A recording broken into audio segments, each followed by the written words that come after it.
it's kind of like almost watching The Wild One. You know, the music in The Wild One has like it's very like targeted to blues and jazz and stuff like that. And pre-rock and roll, because I think that movie came out in '53 or '52. Right. But all the kind of swing in was for the bad guys, set up the bad scenes, or the bikers, or the Beatles, or the... It's the devil's music. Yeah, the devil's music, exactly. You know, the Black Rebel Motorcycle Club or something. Right. And, well, you know, I mean, in terms of where it comes from, okay, here's another Henry Mann. I'll just play a second. But, like, this is a Henry Mancini thing. Right? This is also that's from Touch of Evil. This is Johnny Ace.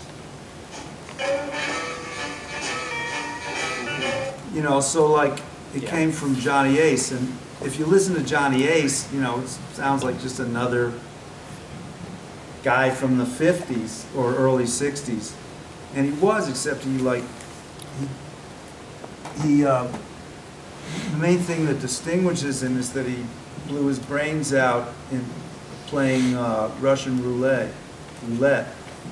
And you know, it's hard to think that, yeah, people who played music that sounded like that actually used to do stuff like that. Yeah. Sorry, I'm digressing. You've been talking about yourself as kind of a music archaeologist, so to say, in the sense, but your sound isn't derivative at all, I find, and I feel a lot of people feel the same way. So how, as a musician, what steps do you take to develop your own sound? Because whether you're playing for Tom Waits, or John Zorn, or Spiritual Unity, the Prosthetic Cubans, you seem to kind of have the Ribot stamp on it. And what did you do? Did you have to work a lot on developing your own sound, or do you think you're just kind of taking from other influences? No, that's because I didn't work. Though that style is my limitations. Okay. Did I read somewhere that you're actually left-handed, but you learned guitar right-handed? Yeah. Just took a little longer to get there. I never got there. I want to thank you guys for being here because I'm big fans. I probably wouldn't even be playing guitar if it wasn't for your score in La Bamba. That really influenced me as a 5th grader, 6th grader. I still remember going to the movie theater, and as far as your music, Mr. Ribot, awesome and great. My guitar players that really made me want to play guitar were my Theo Eddie and Freddie King. Who are y'all's guys that really made you, whether it was a family member or someone you knew, was it somebody there that really turned the light on and was like, that's what I want to do, or I want to know how to play, or just be around music? Because I mean, my mom's family is, my grandmother plays guitar and everybody plays organ and they're artists and stuff like that. So it was always in my family.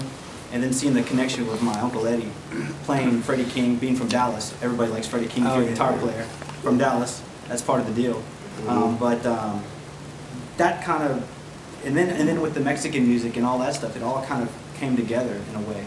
But who was the guys that really pushed you to like want to play, and not even blues or rock and roll, but just to play the instrument?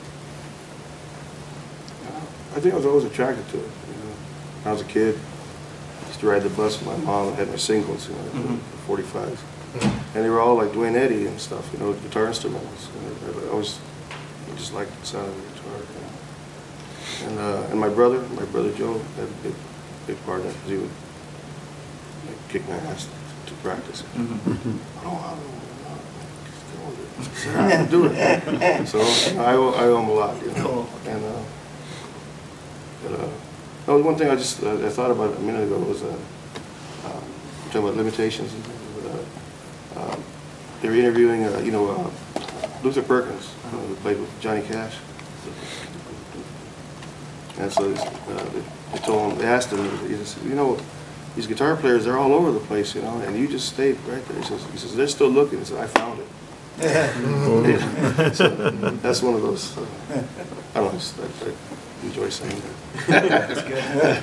But, you know, Freddie King, I was probably listening to him too, because he did all the guitar instrumentals. I didn't know who he was. But I didn't even know Freddie King for a long time movie sang. music, the sound of the guitars in the movie music, like Elvis movies and stuff, they always had that real tinny. Yeah. It's for the youngsters. You know. Yeah. Came from that was Johnny an older guy's version of what youngsters' music was supposed to sound like. Yeah. I think that's part of what the movies, you know, they're trying to pull the kids in there too. Yeah. with a little jive. And it worked. And it worked. It worked. Here we are. Let's take one or two more and With the conversation really about borders and crossing borders, and that, do you ever stop to think where your records might end up and where and people that are listening to them? Because I can remember growing up in Sussex, in England, and hearing Rain Dogs for the first time, and just going, "What is this?" It was just amazing to hear it, and I just wondered whether you ever, do you ever stop to think and just think, there's someone in a little town on the east coast of England listening to what I've done and really enjoying it. Well, lately when I look at my record royalties, I don't feel like there are very many people anywhere. But I guess the possibility exists, and that's a nice thought. Yeah, I hope so. Are there any plans for a studio release of the Border Music project at this point? Well, again, if you know any record makers and film, We have a budget. send them our way. We're using these things as a way to work on this, and every time, learn something else. Like we did a duo in Italy last summer, and I don't know, to me we did a bunch of tunes. We did a bunch of stuff that we did some of the set that we'd done before with a full band, and then that wasn't nearly enough to cover the whole night with just the duo. So we had that sound check to get it together, and so we added 45 minutes worth of tunes, some of which we kind of jammed on at the restaurant when we were in Germany after the gig, and some of those came off great because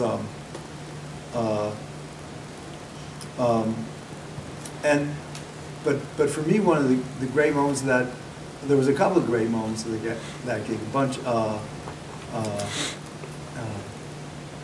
La Pistola y el Corazón, we pulled that off. That was nice. And I think we did a couple of son jarocho kind of things, like what did we do? One that you had covered. Buffalo Cool, we did? Yeah. I forget what else. But also one of the big moments for me was when we did My Baby Do the Hanky Panky. Yeah. Because that's what's hard to describe about all this, is that all these ideas are actually carried out in terms of guitar sound.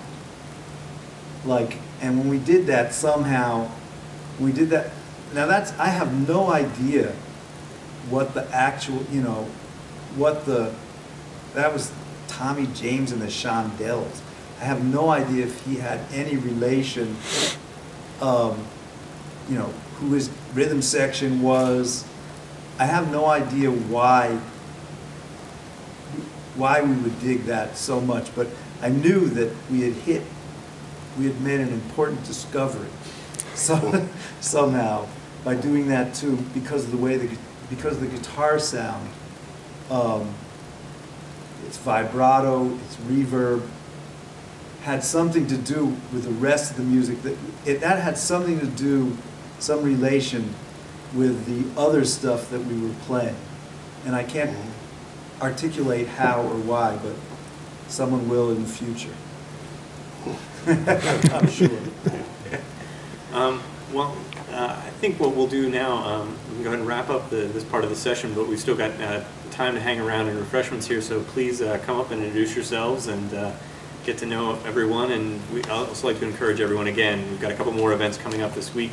Tomorrow night at the Cactus Cafe as part of KUT's Views and Brews series. Jody Denberg will be hosting a conversation with these two gentlemen. And then also on Wednesday night, the concert at Bass Concert Hall at 8 o'clock. And we hope to see you there. So thanks to you guys for being here. Thanks for your opportunity.